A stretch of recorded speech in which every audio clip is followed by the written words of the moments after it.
بسم اللہ الرحمن الرحیم۔ السلام علیکم ٹو کلاس۔ اپنی اسلامیات کی کتاب کھولیں، صفحہ نمبر 44 پر باب نمبر 4 کا پہلا سبق ہے والدین کا احترام۔ آج ہم اس سبق کا بقیہ حصہ پڑھیں گے۔ ہم نے پہلا حصہ اس کا پچھلے لیکچر میں پڑھا ہے، جس میں ہم نے پڑھا تھا کہ احترام کا مطلب کیا ہے، والدین کے احترام سے کیا مراد ہے، والدین کے احسانات کا تقاضا کیا ہے، اور قرآن مجید میں اللہ تعالیٰ نے والدین کے احترام کے بارے میں ہمیں کیا تاکید فرمائی ہے۔ یہاں تک ہم نے اس کو پہلے لیکچر میں پڑھ لیا ہے۔ آج ہم یہاں سے سٹارٹ کریں گے۔ آج ہم سٹارٹ کریں گے کہ ہمارے پیارے نبی حضرت محمد صلی اللہ علیہ وآلہ وسلم نے والدین کے ساتھ اچھا سلوک کرنے اور ان کا ادب و احترام کرنے کے بارے میں کیا ارشاد فرمایا ہے۔ چلیں آئے پڑھائی سٹارٹ کرتے ہیں۔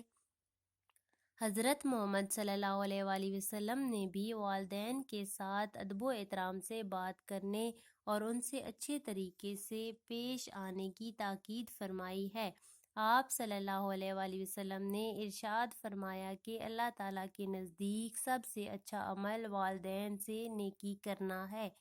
آپ صلی اللہ علیہ وآلہ وسلم نے وقت پر نماز پڑھنے اور والدین سے اچھا سلوک کرنے کو سب سے بہت زیادہ پسندیدہ عمل قرار دیا ہے۔ ہمیں چاہیے کہ ہم اپنے والدین کی خدمت کریں اور ان سے حسن سلوک سے پیش آئیں، ان کے ساتھ بدتمیزی نہ کریں، ان کا کہا مانیں، ان کا ادب و احترام کریں تاکہ اللہ ہم سے خوش ہو۔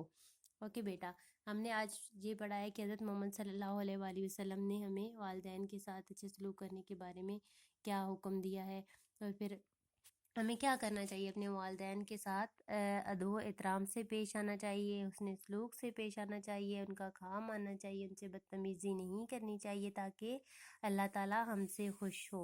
اوکے بیٹا، آپ نے اس سبق کو یہاں سے لے کر یہاں تک 3 دفعہ اپنے گھر میں پڑھنا ہے۔